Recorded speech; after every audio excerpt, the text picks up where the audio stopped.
প্ৰাৰ্থী ঘোষণা প্ৰাৰ্থিত্বত নাম অহা এইটো আমাৰ এটা সংগ্ৰামৰ অংশ। দীৰ্ঘদিন ধৰি আমি এই শাসকীয় দলৰ বিৰুদ্ধে সংগ্ৰাম এখন কৰি আছো, এইটো তাৰে এটা পাৰ্ট। সেইবাবে প্ৰথমে মই মোৰ দলৰ নেতৃত্বক ধন্যবাদ জ্ঞাপন কৰিছো। দ্বিতীয়তে মিত্ৰ দলৰ নেতৃবৃন্দলৈ মই শ্ৰদ্ধা জ্ঞাপন কৰিছো, কাৰণ তেওঁলোকে মোক পলাশবাৰীত প্ৰাৰ্থিত্ব দিয়াত একমত প্ৰকাশ কৰিছে আৰু মোক যোগ্য বুলি ভাবিছে। গতিকে এই মুহূৰ্তত এইটো এটা অংশ মাত্ৰ, আমাৰ এই সংগ্ৰামখনৰ এটা অংশ। যিকোনো উপায়ে আমি ভাৰতীয় জনতা পাৰ্টিক পৰাজিত কৰিবৰ কাৰণে আমাৰ মাজত বিভিন্ন মতানৈক্য থকাৰ পিছতো আমি এক হৈ নিৰ্বাচনী যুঁজখন কৰিম। এইবাৰো বিজেপি পলাশবাৰীত সক্ৰিয় ৰূপত থাকিব যেন ধাৰণা কৰা হৈছে। নাই চাওক, একদম পোনপটীয়া কথা, বিজেপি শক্তিশালী ৰূপত আছে কাৰণে আমি আটাইয়ে লগ লাগিছো। বাকী কথা আপোনালোকে জানিব, ইয়াত আৰু বেলেগ কথা নাই। বিজেপি শক্তিশালী মানে বিজেপিয়ে অসাংবিধানিকভাৱে চৰকাৰী ক্ষমতা, চৰকাৰী ধন ব্যৱহাৰ কৰি কেৱল ভোট কিনাৰ ৰাজনীতিত তেওঁলোক জড়িত আছে, আৰু সেইকাৰণে অসাংবিধানিকভাৱে তেওঁলোক শক্তিশালী। স্বতঃস্ফূৰ্তভাৱে ৰাইজে আকুলভাৱে তেওঁলোকক সমৰ্থন জনোৱা নাই।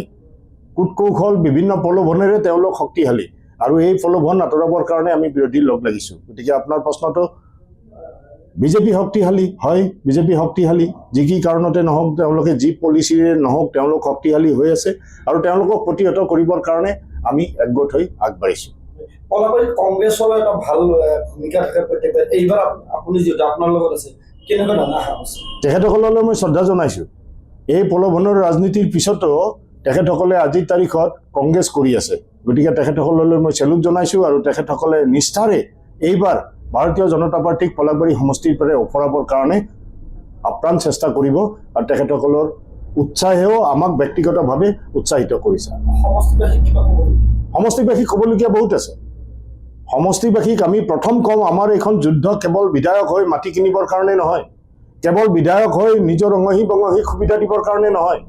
আমাৰ এই যুদ্ধ দৰাবিল ৰক্ষাৰ কাৰণে, আমাৰ এই যুদ্ধ বৰদুৱাৰৰ ভূমিপুত্ৰসকলক ভূমিৰ অধিকাৰ দিয়াৰ কাৰণে, আমাৰ এই যুদ্ধ মৰি যোৱা কুলচী নদীটো মুকলি কৰাৰ কাৰণে, আমাৰ এই যুদ্ধ দখলা পাহাৰ, মিৰ্জা পাহাৰ, ৰাণী অঞ্চলত হাজাৰ হাজাৰ কোটি টকা খৰচ কৰাৰ পিছতো খোৱা পানী টুপিৰ কাৰণে এই দিনকেইটা যি জ্বালাতন খালে তাৰ পৰা উদ্ধাৰ কৰিবৰ কাৰণে বিভিন্ন কোম্পানীয়ে 12 ঘণ্টা ডিউটি কৰাই আমাৰ ডেকা ল'ৰা আৰু গাভৰু ছোৱালীসকলক বা কৰ্মীসকলক উপযুক্ত মজুৰি আৰু সা সুবিধা লেবাৰ আইনমতে যি ধৰণে শোষণ চলাইছে তাৰ বিৰুদ্ধে।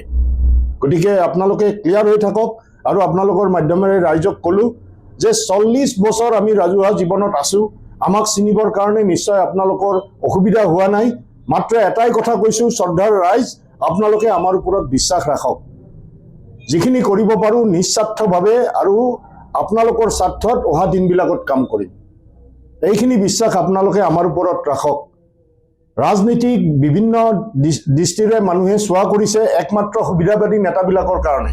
সেইকাৰণে মই ৰাইজক শ্ৰদ্ধা জনাই কৈছো যে আপোনালোক গণতন্ত্ৰত ৰজা মাত্ৰ ভোটৰ দিনাখন 7টাৰ পৰা গধূলি 7টালৈ। ভোট দিয়াৰ পিছত আপোনালোক ৰজা হয়নে প্ৰজা হয় সেইটো কথা আপোনালোকে নিজে অনুমান কৰক। গতিকে ৰজাৰ আচৰণ কৰক এইবাৰ নিৰ্বাচনত।